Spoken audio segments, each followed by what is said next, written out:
allow me to introduce myself. My name is Brandy, and I'm the owner of Rochester IT and Business Solutions. We're an IT and cybersecurity consulting company in Rochester, New York. Today, we'll be discussing how simple antivirus software has evolved in response to the latest security threats, and then we'll talk about how to select one. Let's get started.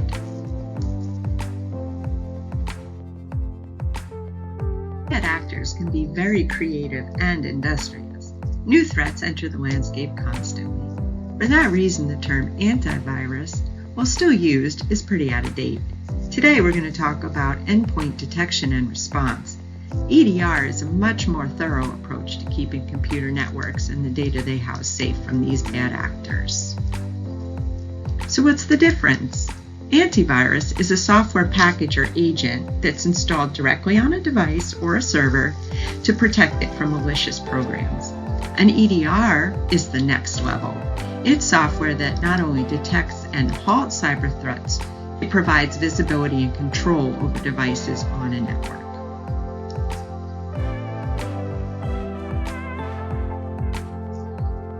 So let's start by explaining a few terms that you'll encounter when shopping for cybersecurity products. An endpoint is any device that connects to a network and is therefore vulnerable to attack. These can include your laptop or a desktop or server, but it can also include your phone or your tablet.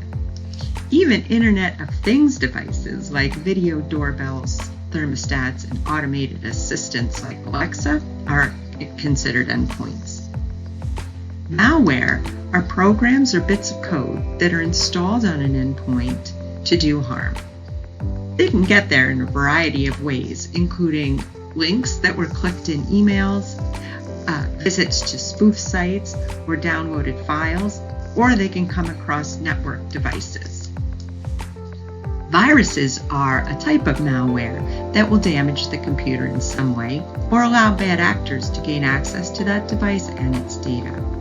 Ransomware, similar to viruses and also a type of malware, will be able to encrypt data or lock the device until a ransom is paid. And finally, firewalls. A firewall is a device that sits between the internet and endpoints and watches for malware or suspicious traffic and then blocks it. So what makes a good EDR? 20 years ago, if one wanted to buy antivirus software, they made a trip to a store and they'd buy a program in a box. And then they'd use that for a year or so before replacing it. With threats appearing every day now, the idea of protecting a computer that way seems ridiculous. That's why the most important factor when selecting antivirus software is how often new malware responses are added to the database.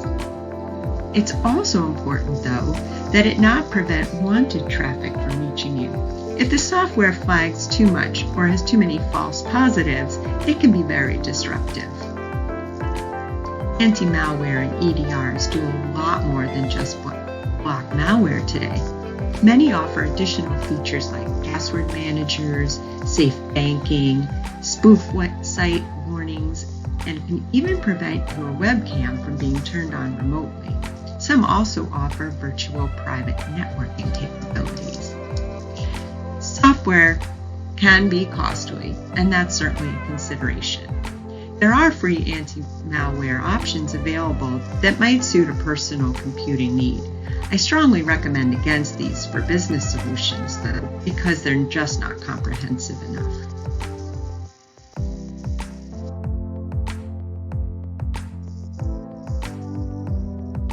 The top 5 EDR products. I consulted US News, PC Magazine, and Gartner for recommendations on the best antivirus and EDR products available.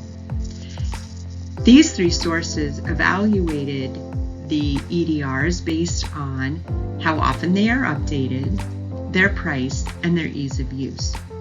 While their recommendations did vary, the 5 mentioned here, Bitdefender, Norton, WebRoot by OpenText, Microsoft Defender for Endpoint, and Avast, were featured on each of those lists.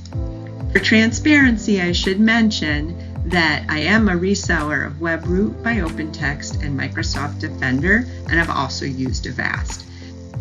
That did not figure into my recommendations, but those recommendations did figure into my selecting those products.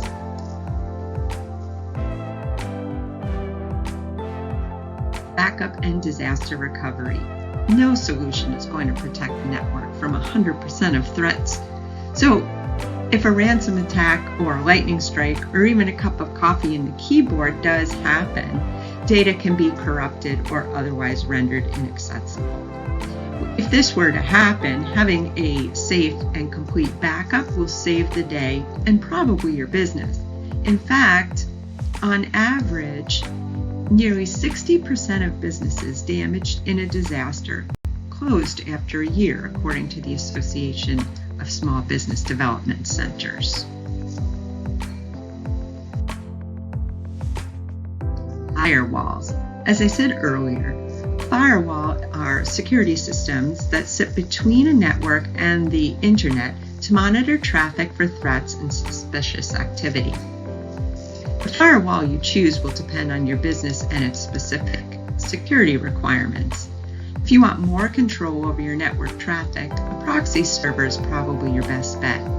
Proxy servers are standard in healthcare, finance, and government sectors, since these industries have the highest security requirements.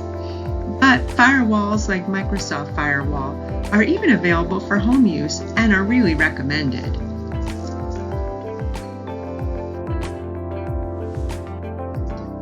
In summary, if you have any one of these solutions, you're off to a good start.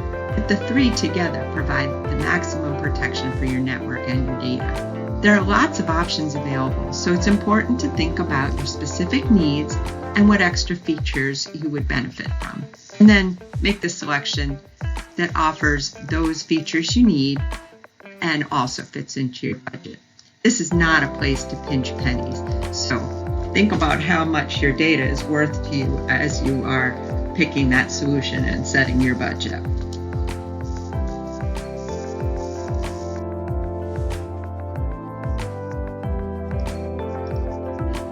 So much for watching. If you would like some more information on this or need help in implementing one, please feel free to give us a call at 585-236-6910 or send us an email at info@roc-it.net. And of course, you can visit our website at any time, www.roc-it.net. Thanks so much. See you.